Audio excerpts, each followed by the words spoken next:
आपको क्या लगता है देश में सबसे बड़ी गुलामी किसने करी और कब करी?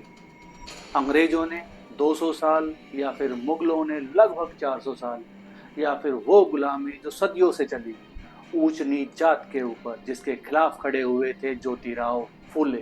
अंग्रेजों ने कहा इस बात को कि हमने भारत पर अत्याचार किया, लेकिन छोटी जातियों पर जो अत्याचार हुआ है वो हमारे द्वारा किए गए अत्याचार से 10 गुना ज्यादा है। नमस्कार दोस्तों, स्वागत है आपका दी हीलिंग वॉइस पे। मैं डॉक्टर आशीष। आज हम बात करेंगे एक ऐसे शख्स की जिसने देश की सबसे लंबी गुलामी को खत्म कराने के लिए अपना पहला कदम उठाया। आज हम बात करेंगे ज्योतिराव फूले की। अभी एक मूवी आई जिसका नाम है फूले। आपने नाम सुना होगा, बचपन में इतिहास की किताबों में शायद नाम पढ़ा भी हो, लेकिन इतिहास कभी नहीं पढ़ा। फूले वो ऐसा नाम जिसने ऊंच नीच जाति के नाम पर होने वाले भेदभाव को खत्म करने के लिए अपनी आवाज उठाई थी। ज्योतिराव गोविंदराव फूले एक ऐसा नाम जो इतिहास के पन्नों में दबा दिया गया। वो पहले शख्स है जिन्होंने जातिवाद की बेड़ियों को तोड़ने के लिए आवाज उठाई। वो पहले शख्स है जिन्होंने समानता की बात करी।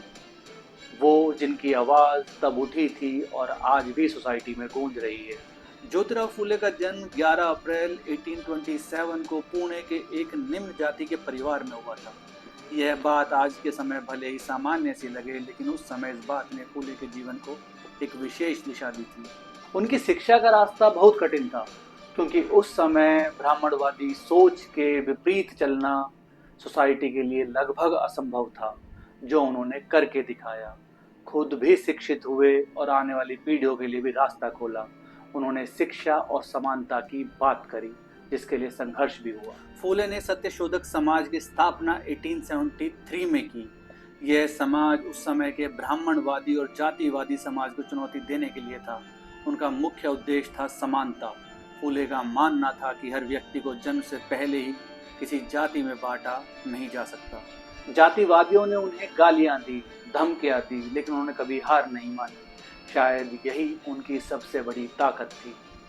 उन्होंने कहा था, शिक्षा और समानता के बिना कोई भी समाज अपनी उन्नति नहीं कर सकता, बेहतरी नहीं कर सकता। यही उनका विचार था, जिन्होंने उसे उस समय महान समाज सेवकों में गिनती करवाई। फूले ने यह स्पष्ट किया था कि शिक्षा ही वह औजार है जिससे किसी भी समाज में बदलाव लाया जा सकता है। 1848 में जब उन्होंने और उनकी पत्नी सावित्रीबाई फूले ने महिलाओं और निचली जातियों के लिए पहला स्कूल खोला, तो यह कदम उस समय के समाज के लिए एक स्मैक जैसा था। उनके इस कदम से समाज में उथल पुथल मच गई, क्योंकि उस समय महिलाओं का और लोअर कास्ट के लोगों के लिए शिक्षा लेना असंभव जैसा ही था। लेकिन उन्होंने एक बात बताई कि समानता और शिक्षा का अधिकार ही हमारे समाज को उठा सकता है, जो आज भी लागू होता है। फूले ने हमेशा समानता की बात करी। उनका संघर्ष SC/ST के अधिकारों के लिए सबसे महत्वपूर्ण था।